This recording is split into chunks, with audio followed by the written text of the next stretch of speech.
Hi, I'm Dina Davidson. There's this great passage in Exodus where God has just led the Israelites out of Egypt.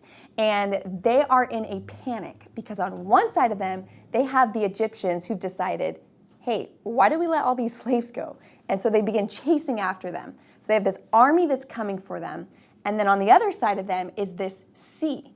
And they're looking at some impossible circumstances. And in that moment, they cry out to God, they cry out against Moses, and they say, hey, we have no idea what to do. Our best bet is just to go back, beg for them to take us back as slaves, and hopefully we'll get out of this situation. But God had a very different plan. And I love this story because God's plan ultimately seemed to involve two contradictory commands. Let's read. Exodus 14:13-15. Moses answered the people, "Do not be afraid. Stand firm and you will see the deliverance the Lord will bring you today. The Egyptians you see today, you will never see again. The Lord will fight for you. You need only to be still." Then the Lord said to Moses, "Why are you crying out to me? Tell the Israelites to move on." So there you have it. We have one thing from their leader and then one thing exactly from God. Now, God speaking through Moses said, hey, you need to trust in God. All you need to do is to be still and watch the Lord fight for you. And then we have the command from God, why are you crying out to me? Move on.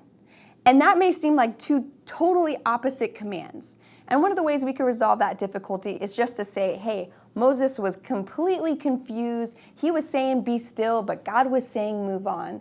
But honestly, I actually think Moses was saying the right thing. He was speaking on God's behalf and he wasn't wrong.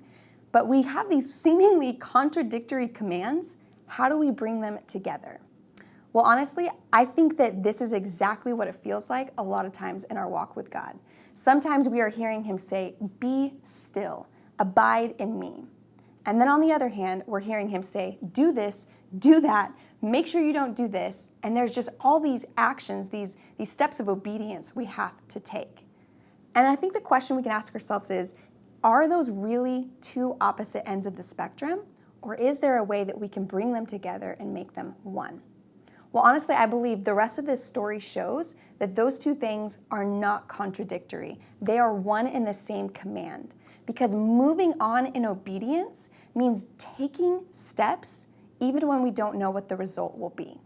So what does this mean for us practically today? We don't have an Egyptian army on one side and a sea on another, but we do honestly have a lot of times in our life where God is asking us to take steps of faith and we don't know what the result is going to be. Maybe he's asking us to tithe, but we know that that is not going to work out with our finances. Maybe he's asking us to forgive, but we have no idea how to forgive and continue to be okay, letting that person potentially hurt us again. So how do we do these things?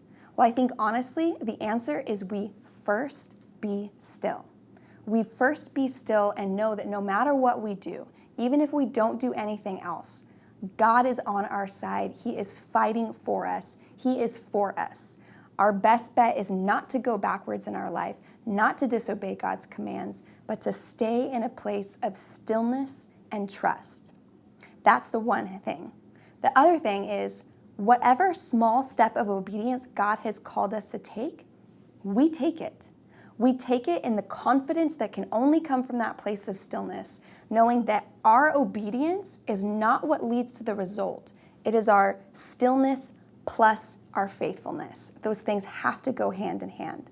So I hope that encourages you this morning. I don't know what you're facing, if you're between a rock and a hard place, just like the Israelites, but I encourage you, be still, be faithful. They're not contradictory. They really do go together.